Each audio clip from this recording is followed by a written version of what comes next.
But there's one more thing I wish to do. Since this is our last stop, could I have a word with you two in private?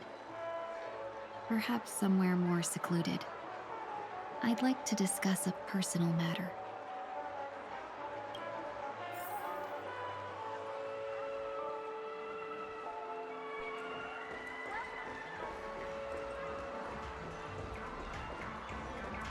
This is a good spot.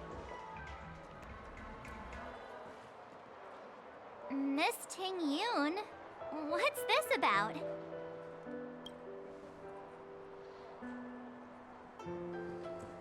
You've looked out for me during our travels together these past few days.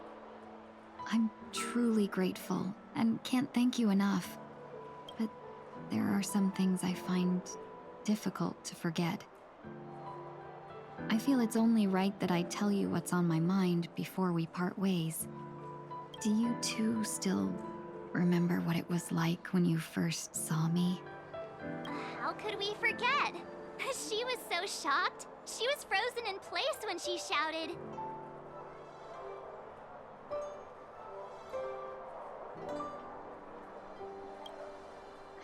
Exactly.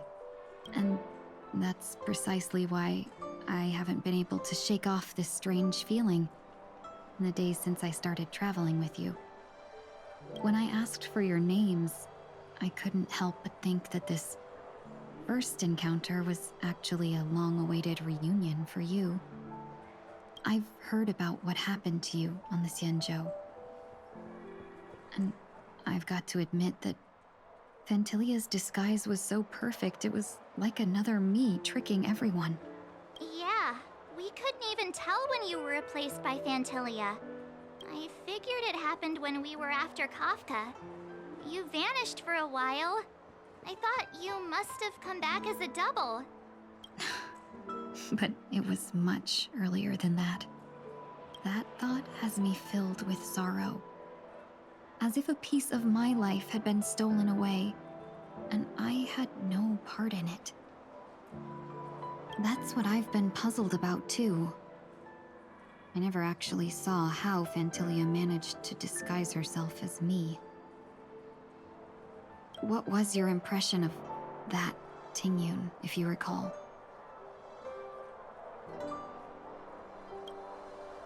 That's just the nature of the Foxians. It's widely known that mystery is the key to our allure.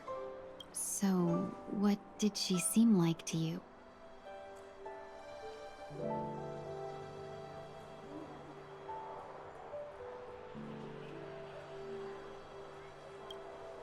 I'll just assume that's a compliment. Maybe next time you could just say silver-tongued. Was there anything particularly memorable?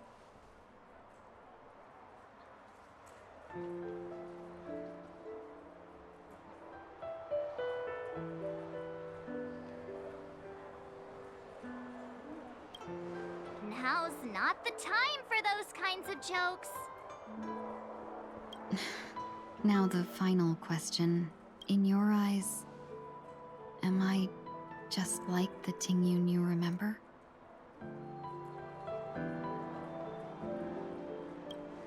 Wait, don't you find that question a bit weird? You're the real Tingyun. Why compare yourself to an impostor? Oh, Miss March, you might have the wrong idea. I'm just feeling a mix of regret and relief. Uh-huh? As a merchant, staying well-informed is crucial. It's only natural for me to stay updated on the events of the Luofu before I return. If I had rushed in and out back then, I wouldn't have been much help. Instead, I would have postponed the trip and sought assistance from allies, but in that case... We wouldn't have crossed paths. Exactly. Based on your description, that Lord Ravager was indeed cunning.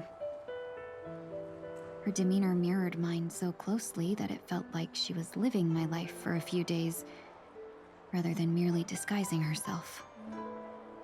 I regret missing out on your Xianzhou journey. But everything that unfolded afterward, aside from the scheming, played out exactly as if I'd been there. This leads me to consider another possibility. Phantilia had stolen a piece of my life, and a Foxian always gets even. I will not be taken advantage of. I must take something back from her as well. But after thinking it over, the only thing that could be considered equal value is the bond I have with all of you. That thought has brought me great comfort. And now I know how to speak to you properly. We've never even met before, and here you are, offering your help, just as before. I should have treated you with respect, but fear of Phantilia made me act like somebody else. And now, I will reclaim everything I have lost. And it should begin with a proper acknowledgement.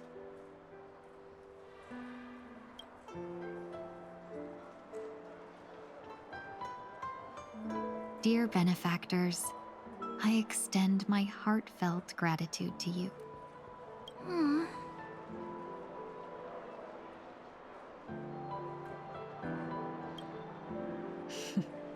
Looks like we're off to a good start. Moving forward, I'll definitely be trying more things like this from now on. And you, my dear benefactors, will be my source of courage. Miss Tingyun, that's way too over the top. Just don't make any risky decisions. It might overwhelm her.